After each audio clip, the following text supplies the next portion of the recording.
Apple cider vinegar చాలా మందికి magic drink లాగా అనిపిస్తుంది. డైజెషన్ ఇంప్రూవ్ చేస్తుంది, బ్లడ్ షుగర్‌ని బ్యాలెన్స్ చేస్తుంది, వెయిట్ లాస్‌కి హెల్ప్ చేస్తుంది. కానీ రాంగ్‌గా యూజ్ చేస్తే హెల్ప్ కాకుండా బాడీని డ్యామేజ్ చేస్తుంది. ఇవే యాపిల్ సైడర్ వెనిగర్‌తో చేసే common 5 mistakes. Mistake number 1, metal కంటైనర్‌లో స్టోర్ చేయడం. Apple cider vinegar strong acid కాబట్టి మెటల్‌తో రియాక్ట్ అయ్యి హార్మ్‌ఫుల్ కాంపౌండ్స్ రిలీజ్ చేయొచ్చు.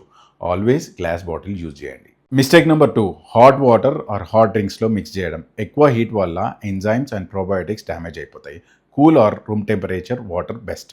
థర్డ్ మిస్టేక్, బెడ్ టైంకి ముందు తాగడం. పడుకునేటప్పుడు యాసిడ్ థ్రోట్కి బ్యాక్ వస్తుంది. ఇది acid reflex and throat ఇరిటేషన్కి reason అవ్వచ్చు. పడుకునే ముందు కాకుండా మీల్స్ ముందు యాపిల్ సైడర్ వెనిగర్ తాగండి. మిస్టేక్ నెంబర్ 4, డైరెక్ట్ షార్ట్స్ లాగా తాగడం. ఏసీవి థ్రోట్ని బర్న్ చేయొచ్చు, టీత్ ఇనామిల్ని డ్యామేజ్ చేయొచ్చు, స్టమక్ లైనింగ్ని ఇరిటేట్ చేయొచ్చు. 1 to 2 spoons full glass of వాటర్లో డైల్యూట్ చేసి స్లోగా స్లిప్ చేయండి. Mistake number 5, Apple cider vinegar ఎక్కువ తీసుకుంటే పొటాషియం లెవెల్స్ తగ్గిపోతాయి. దానివల్ల cramps, weakness, irregular heart beat రావచ్చు. ఎక్కువ తీసుకుంటే ఎక్కువ రిజల్ట్స్ రావు. ఈ హెల్దీ యాక్షన్ అందరికీ షేర్ చేయండి. Please do follow fit facts with Raj.